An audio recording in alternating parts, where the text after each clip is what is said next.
today we're going to do a couple little things to help you with your breath.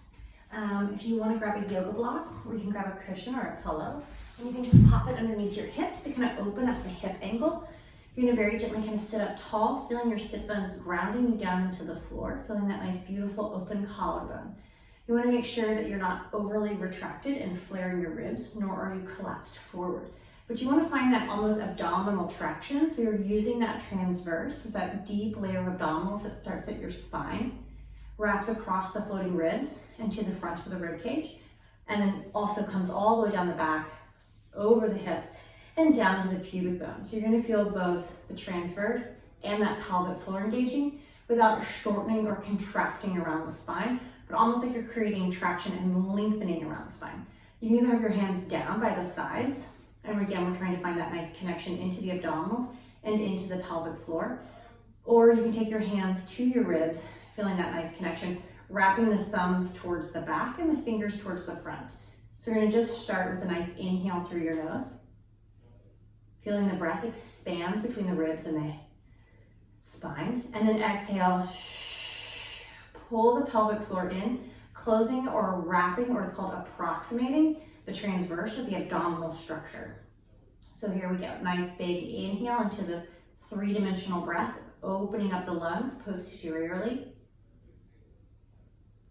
And then exhale, feel the pelvic floor pull up and in, Kegling, tightening vaginal canal, not tightening the glutes, by like drawing inward and wrapping close, creating that length in the spine. And again, inhaling. Exhale. Inhaling. Through the sinus cavity, and exhale, Kegel, tighten and lengthen the spine.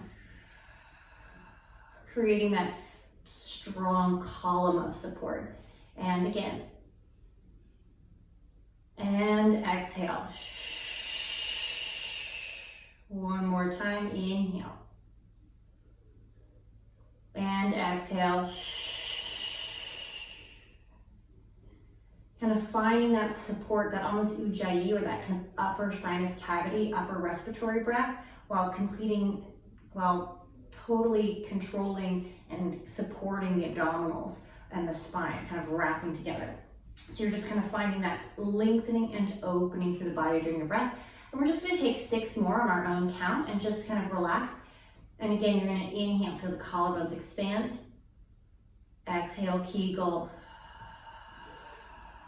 Purse lips to help slightly cue that pelvic floor. You can either do like a ha sound or just a regular, just soft sound. Let's do 5 more.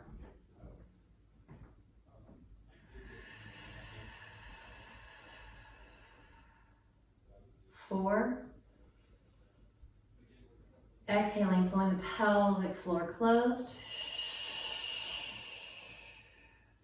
3.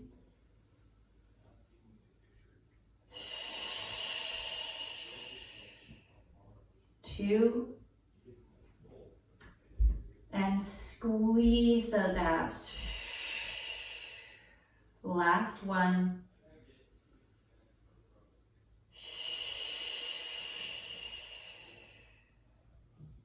So you can keep on practicing that breath on your own time. The reason why this breath is important, especially for our Pilates classes, is because we want to really be able to oxygenate, and we want to be able to easily still have breaths, like little sips of breath, while you're doing prolonged ab sequences. So you can keep that abdominal connection while still finding breaths and support into the whole upper body and into the whole spine, while you're also finding that expansion and contraction of breath. Now, you won't feel like, oh, I'm getting the best breath I've ever had in my life while you're doing this, but by training ourselves to be able to more consciously access those lungs, those posterior lobes, that you'll actually have 30% better oxygenation of your breath when you add your traditional diaphragmatic and kind of full lung breath, and you kind of add that little extra spice or that little extra little snackarooski that's the posterior lobes, so that you do get a much fuller breath but you don't necessarily feel that way when you're doing your exercises. It feels a little bit more like little sips of air, just so that you feel like you're not getting lightheaded or you're not feeling like you can't breathe, but that you are really finding the transverse, the pelvic floor, the abdominal support, and then that diaphragm is kind of contracting down. And then you're finding the lung and kind of the sinus cavity, or like in yoga, it's called the Ujjayi breath, that kind of upper respiratory breath.